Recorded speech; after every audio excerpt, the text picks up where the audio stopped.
정부는 앞으로 5년간 필수 의료 살리기에 초점을 두고 건강보험 제도를 운영하기로 했습니다. 건강보험료를 걷고 쓰는 방식부터 바꾼다는데 필수 진료는 충분히 보상해주고 과잉 진료는 철저히 단속한다는 방침입니다. 적절한 해법인지 따져보겠습니다. 자, 홍영 기자, 건강보험 제정 어떤 상황입니까?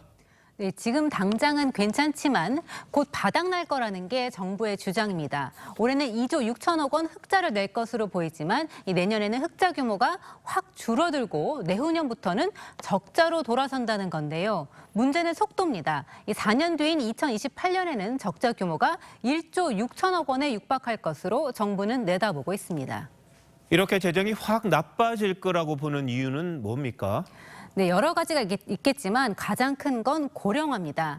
이 건강보험 전체 의료비 가운데 노인 의료비 비중은 2016년 38%대에서 2021년 43%대로 올라가서 40조 원을 넘었습니다. 이 노인 인구가 늘어나면서 의료비 지출액이 빠르게 증가하는 겁니다. 여기에 의료 쇼핑도 한몫했다 이렇게 봐야 되는 거죠?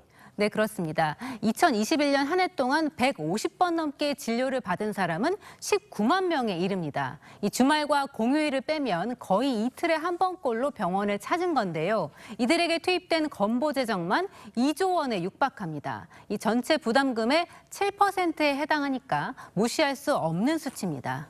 어떻게 그렇게 병원을 자주 가나 싶긴 합니다만 수가 체계도 바꾸기로 한 겁니까? 네, 그렇습니다.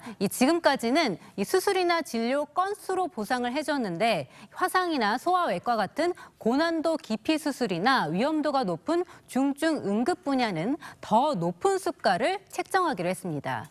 의료의 양보다는 진로 평가에서 보상을 강화하겠다는 겁니다. 굉장히 큰 전환이에요. 우리나라 수가제도를 바꾸는 거는 의사들의 행동 양식을 바꾸는, 게임의 룰을 바꾸는 거라고요. 의사가 어떻게 해야지 내가 나의 소득을 늘릴 수 있는지 그 방법을 바꾸는 거거든요. 자, 얘기는 다 좋습니다. 그런데 실현 가능성은 있는 겁니까?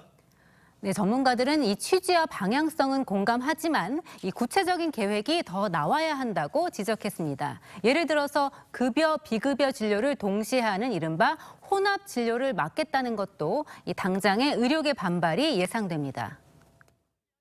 도수치료라든지 이런 거에서 혼합진료를 금지하겠다라고 하는 것만 해도 제대로 시행이 되면 될 수가 있다면 상당히 효과가 있을 거다 이렇게 보고 있는데 두고 봐야죠. 제대로 해낼지. 아마 반대가 많아서 쉽지 않을 거예요. 네, 또 이번 계획에 건강보험의 보장성을 늘린다는 내용은 없어서 OECD 하위권인 건강보험 보장률이 더 떨어지는 게 아니냐는 우려도 나오고 있습니다. 꼭 필요한 분들에게 혜택이 돌아가야 되는 게 보험 아니겠습니까? 근데 밑그림 그렸다면 그대로 좀 잘 됐으면 하는 그런 바람이 있네요. 홍영 기자, 잘 들었습니다.